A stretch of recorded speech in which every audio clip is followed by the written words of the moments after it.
The penultimate day of La Vuelta, and an enormous climbing test ahead of everyone. A sense of last chance saloon for those who are not sprinters. They would have their fun, of course, in Madrid, but this was about mountains, and lots of them. 10 climbs in total, guaranteed to have a breakaway. Who would be up the road? Well, you could probably guess some of the names, but how big would the group be? And indeed, what sort of margin would they be allowed? It all depends, of course, on who was up front. Sepp Kuss, a man well worthy of protecting, as Jumbo-Visma have finally worked out. Ayuso starting off as the best young rider, still the best Spanish rider up for grabs. And this the course. A series of loops, many climbs to be repeated, but indeed a day like no other. We expect high mountains on the penultimate day. In terms of altitude, not so tough, but 10 categorised climbs and 20 climbs along the way in total. This was going to draw a response, and boy did we get one right at the very beginning. Finally, we established a breakaway of 32 riders, including Remco Evenepoel. Not looking for mountains points, he owned the King of the Mountains jersey, and they were relaying very nicely. And the gap started to swell, getting up to well over 6 minutes for much of the day, and getting even more profound later on, nudging up towards the 10-minute mark.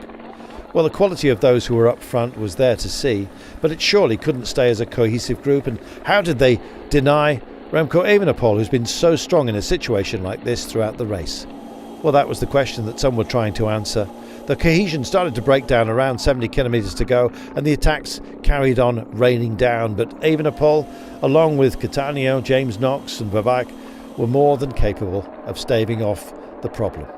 Well, that was until the very final climb of the day. Wout Poels attacked, Evenepoel could not respond, and a gap suddenly opened up. This was enormous. Well, also up front, riding brilliantly was Van Eetveld. Marc Soler bridged over as well. Coming along for the ride was Peleo Sanchez from Burgos BH, and Evenepoel looked to be in trouble. We came up to the final climb. It was a gnarly, nasty one. Then a downhill run on uneven surfaces. Evenepoel, super aero, caught the group that were still powering away and indeed sailed by them. 80 kilometres an hour and more. He was absolutely back where he wanted to be, up front. But who from this quintet were going to win? Meanwhile, over 10 minutes down, there was a little skirmish going on amongst the Spanish riders, but calm ensued. And indeed, Sepp Kuss just heading for virtual victory in this race. We came under the Flamme Rouge. There was only a modest margin on a chasing group, others from the breakaway, but the winner was going to come from these 5. And Wout Poels went for it up the inside. It was a clever move, and with 300 metres to go, he was absolutely in charge. It was an enormous distance that Evenepoel had to charge into. Surely that was the only man who could deny Wout Poels, who came up over the rise, powered down towards the line. Had it been perfect timing? That was the big question. It was all going to be on the throw. Could Evenepoel get back at him? Poels desperate to add to a Tour de France victory, and got there. Not to be for Remco Evenepoel, who has already taken, of course, a hatful of stages in this race. But Wout Poels gets one, and a more popular winner you'd be hard pushed to find. Evenepoel trying to figure out just how he let that slip from his grasp. But 3-stage wins for the great man is something very special. This the moment that Poels decided to attack, and just look at the margin that he opened up on those behind him. Perfect timing and perfect delivery at the end. Wout Poels, the day's winner, but coming up behind was of course Sepp Kuss. Here's how they stacked up. Evenepoel, Sanchez, Van Eetveld, Soler, Costa, Tiberi, Kamna, Bardet and Rubio all beaten by Wout Poels in the end. But the big winner for the race is of course Sepp Kuss.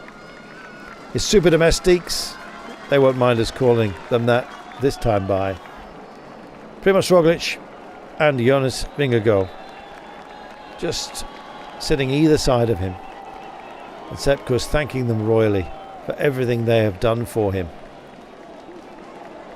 A worthy champion, the American. He'll be crowned, of course, in Madrid, and the hugs have already started. Lots of them, I can tell you. Sepp Kuss has won this Vuelta. It's a sprinter's day tomorrow. Then he will be crowned. But he knows he has already achieved the task. An amazing one it has been. A stage win and a magnificent time trial and a winning margin in La Vuelta of 17 seconds over Jonas Vingegaard and Primož Roglic, the Tour and Giro champions themselves. Every one of this year's Grand Tours has gone to Jumbo-Visma with a different rider. Never been done before. And so, Madrid beckons, stage 21. Just 101 kilometres, you understand, finishing in a nocturne. 9 laps of the great city, including a bonus sprint along the way. It should be one for the sprinters, of course. But you'll have to tune in to find out. And of course, for the coronation of the great Sepp Kuss. King Kuss the First.